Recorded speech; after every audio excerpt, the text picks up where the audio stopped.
The first time it happened, I thought it was an accident. It was a crisp Tuesday morning, and I was halfway through my coffee when I noticed the splinters.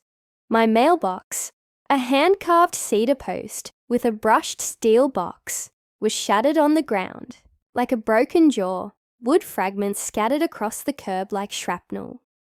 At first, I figured a careless teenager had clipped it while backing out. I shrugged it off. These things happen.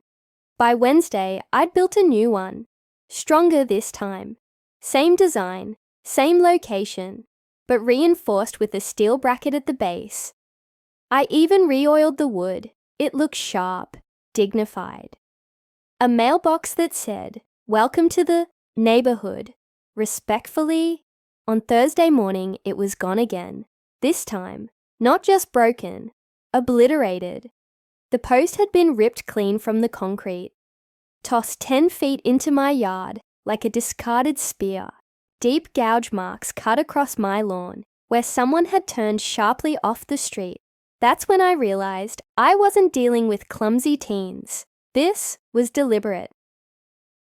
I live in Maple Grove, a gated community with rules so dense the handbook has a table of contents.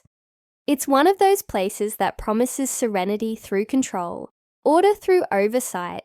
I moved in 2 months ago after years working overseas in military tech. Quiet life, fresh start, no drama. Apparently, I picked the wrong neighborhood. That afternoon, while gathering what remained of my mailbox, I met her. She approached with a clipboard tucked under her arm and a sour expression that looked permanent. "Mr. Dawson?" she asked, voice clipped like she was speaking through invisible scissors. "That's me," I replied, brushing sawdust from my shirt. "I'm Karen Ryerson, Vice President of the Maple Grove HOA." Of course she was.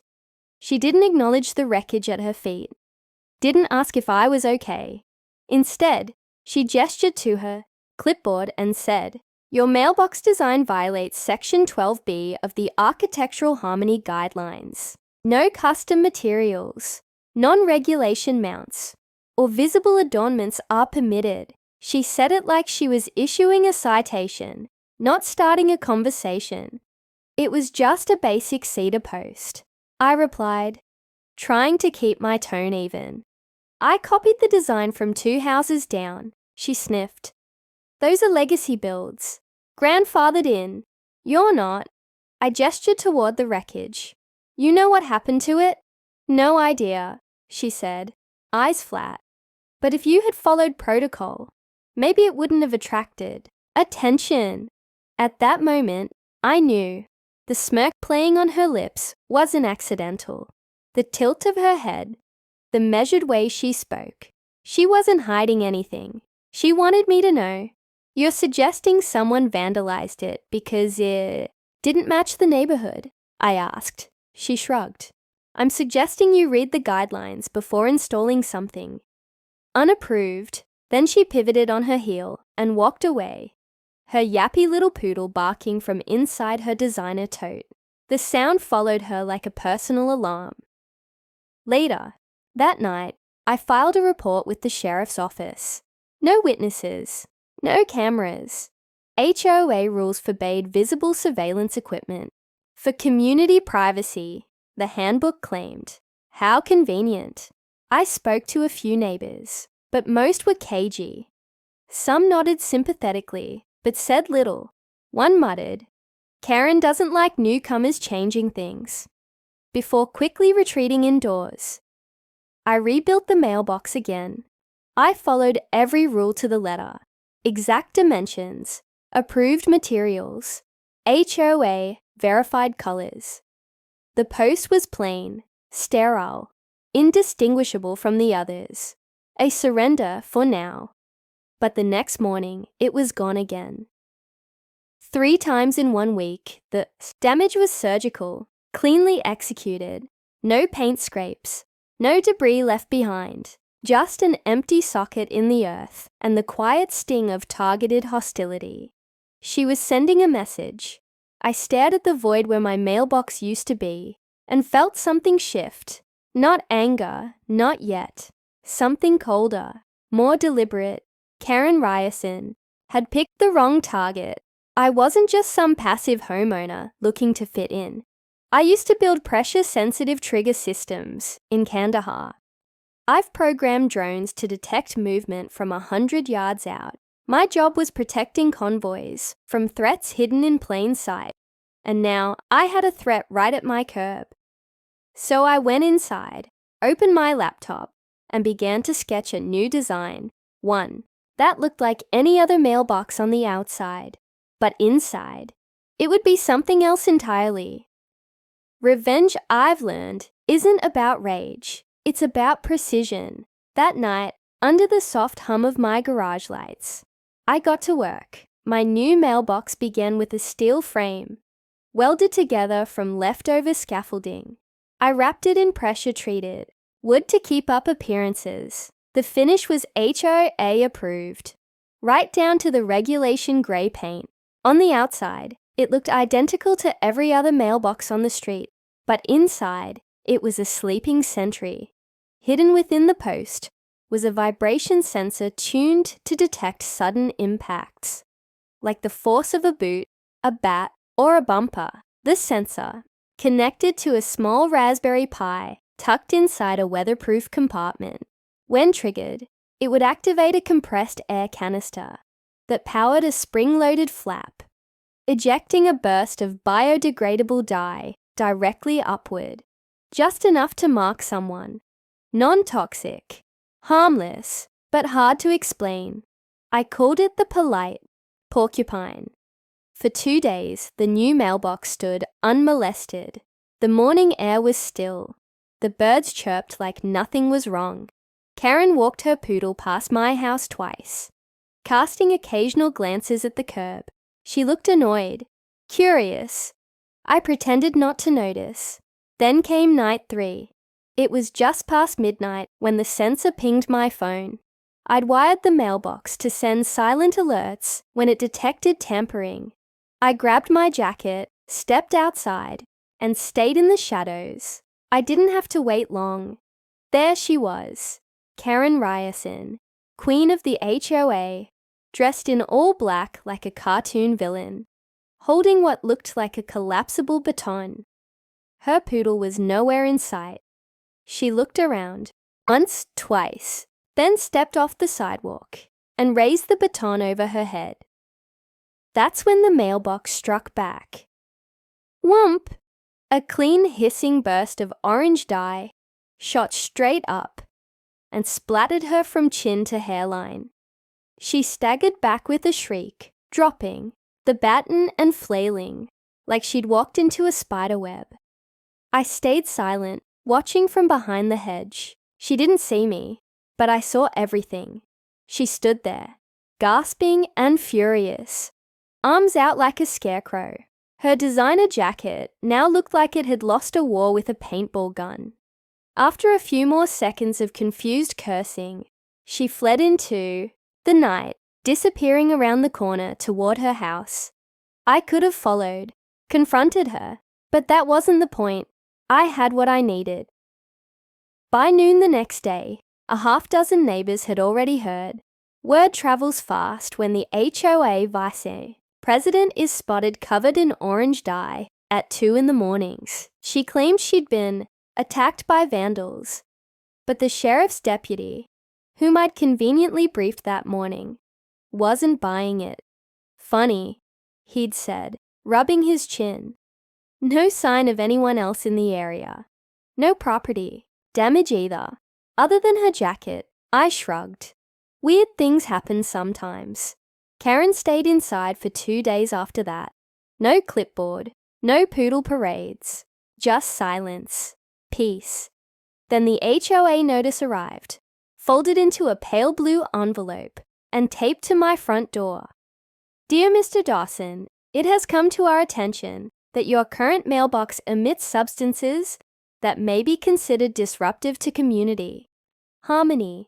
Please remove or replace the installation within 72 hours to remain in compliance with Maple Grove Covenant Guidelines. Section 19C, Exterior Structures, and non-lethal discharge mechanisms. Sincerely, Karen Ryerson, HOA Vice President. She was doubling down. Despite no proof, no witnesses, and no damage beyond what she'd inflicted herself, she was using her position to lash back. This wasn't about rules anymore. It was about control. I stood at my window, looking out at the mailbox that had finally stood its ground. The sun caught a faint glint of orange, still clinging to its sides. A badge of honor. Karen wanted war. She just declared it. But here's the thing about escalating conflict. Once it begins, you can't always predict where it'll end. I smiled, folded the letter, and slid it into a drawer. Then I picked up my phone. It was time to call in reinforcements. There's a reason Karen hadn't been arrested. The HOA, it turns out, was her fortress. She'd built it over the last 8 years, stacking the board with friends, former colleagues, and people too passive to challenge her. Rules were enforced. Selectively, infractions mysteriously disappeared. For the right people. For the rest of us, the rulebook was gospel. But I wasn't alone anymore. When I called in reinforcements, I wasn't talking about lawyers or police. I meant Lisa Tran, the only board member who didn't cower when Karen walked into a meeting.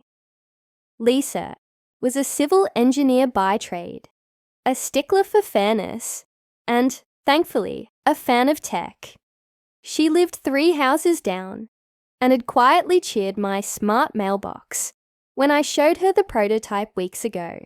She also had receipts, years of internal HOA emails Karen thought she deleted, board minutes doctored after meetings, and copies of complaints that never made it past Karen's desk. When Lisa saw the violation notice taped to my door, she knocked. 10 minutes later, holding a binder like it was a sword. "She's out of control," Lisa said, flipping it open. 3 other neighbors had mailboxes destroyed in the past year. All new residents. None were investigated. I flipped through the evidence, photos, statements, even a notarized letter from an elderly couple who had moved after their flower bed was accidentally bulldozed by an HOA contractor. "She makes people miserable until they leave," Lisa said. "And every time someone moves, she gets one of her friends to buy in. That's how she keeps power." "Sounds like a regime," I said. Lisa grinned. "Then maybe it's time for a revolution." We formed a plan that night. First, I upgraded the mailbox's system. It now had a camera, concealed, infrared, motion-triggered. HOA rules banned visible surveillance, but mine wasn't visible to anyone not holding a blueprint. It recorded in high res, uploading straight to the cloud. Second, Lisa filed an official complaint with the county zoning board. Karen had approved a gardening shed last year on her own property without submitting permits. It extended 2 feet past the property line, illegally. That same shed happened to block her neighbor's sunrise view. We sent the zoning office photos. Third, we printed flyers. Plain white, no accusations, just questions. Did your mailbox disappear? Were you fined for violations others got away with? Attend the next HOA meeting, demand answers. By the following Monday, half the neighborhood was talking. Karen tried to respond. She called it a smear campaign, accused me of surveillance-based harassment. But she couldn't stop what was already set in motion. The HOA board had to hold a special session to review the growing list of complaints, 5 in 3 days. On the day of the meeting, I set my mailbox's system to passive mode and went early to help set up chairs. Karen showed up 15 minutes late, dressed like she was attending a Supreme Court hearing. Sharp suit, dramatic scarf, clipboard clutched like a holy relic. She didn't smile. The room was packed. Standing room only. Usually these meetings drew 5 people. That night, over 40 residents came. Lisa called the meeting to order. Karen immediately motioned to remove unauthorized items from the agenda, specifically any mention of her or her actions. But the board voted against her. 4-1. She looked stunned. Then Lisa handed me the floor. I moved here for peace. I began. Not politics. But 3 of my mailboxes were destroyed in a week. I reported it. No investigation. No resolution. Then I built one that could defend itself. Non-lethal, non-damaging. And suddenly, I was issued a violation. Gasps. Murmurs. I continued. Turns out I wasn't alone. Others were harassed, fined, or pressured into leaving. But now, we have proof. Photos, emails, tampered board minutes. And if anyone's interested, I've got high-res footage of a certain someone smashing my mailbox in the middle of the night. The room went still. Karen stood, her voice tight. This is a targeted attack, Lisa interrupted. Then we'll let the footage speak. I pulled out a USB drive, handed it to Lisa, and sat down. The board agreed to review it privately, but the crowd had seen enough. Neighbors who once feared Karen were now looking at her like a dethroned monarch. Her grip had slipped. Her rules were crumbling, but I wasn't finished. I had one more surprise. I'd sent a duplicate of the footage to the sheriff's office that morning, just in case. 2 days after the HOA meeting, a county vehicle rolled up to Karen's house. The zoning inspector stepped out, clipboard in hand, and began measuring the shed behind her house. He wasn't alone. The neighbor whose sunrise view had been obstructed stood nearby, arms crossed, smiling faintly. Within 20 minutes, a violation notice was slapped on Karen's front door in bold red letters. Structure must be removed or relocated within 14 days. For someone obsessed with aesthetic perfection, it may as well have been a scarlet letter. But that was just the start. The sheriff's office reviewed the footage I provided. It clearly showed Karen approaching my mailbox just after midnight, looking around before raising the baton. Then, whoomp, the die burst upward. She screamed, flailed, and bolted. She filed a counterclaim, accusing me of assault with a mechanical trap. But the sheriff shut it down instantly. Non-lethal, non-destructive, he said. Frankly, it's one of the more elegant deterrents I've seen. Karen was issued a misdemeanor citation for property damage. She had to pay restitution not only to me, but to 2 other neighbors who came forward after recognizing her in the footage. She didn't just lose face, she lost her shield. The HOA board voted to suspend her from her duties, pending a full investigation. Lisa, now acting chair, reinstated all previously dismissed resident complaints for review. Within a week, the HOA's legal counsel resigned, citing ethical disagreements with certain board members. A new, neutral firm was brought in. As for me, I didn't gloat. I mowed my lawn, repainted my fence, replaced the orange-splattered wood panels on the mailbox, even though I considered leaving them as a badge of honor. Neighbors I'd never met began waving as they passed. Some stopped to thank me. One even brought cookies. The quiet ones, the ones who'd lived in fear of fines or passive-aggressive letters, had finally exhaled. We were no longer living under a dictatorship. Karen, however, wasn't done.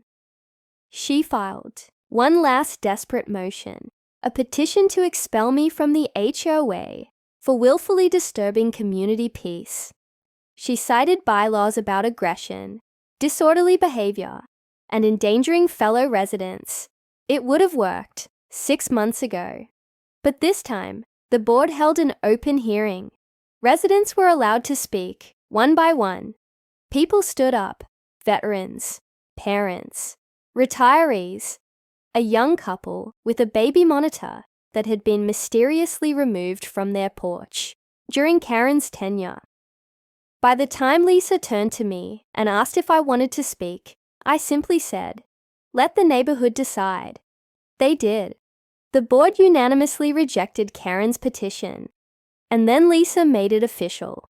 The Maple Grove Homeowners Association hereby removes Karen Ryerson from all positions of authority, effective immediately, for repeated violations of code, abuse of power, and targeted harassment. Karen stood slowly, her face pale, lips pursed like she was holding back a scream. Then she walked out. No clipboard, no poodle, no applause, just silence. A week later, a moving truck appeared outside her home. By sunset, she was gone. No one threw a party. No one danced on the lawn. We didn't need to. Peace had returned. Real peace. Not the forced compliance Karen used to call harmony. In her absence, the HOA meetings became productive, fair. Residents volunteered to repaint playgrounds and replant flower beds. Rules were reviewed, softened where appropriate. Fines became rare. Conversations replaced complaints. Lisa was elected president in a landslide. As for the polite porcupine, I retired it, mostly.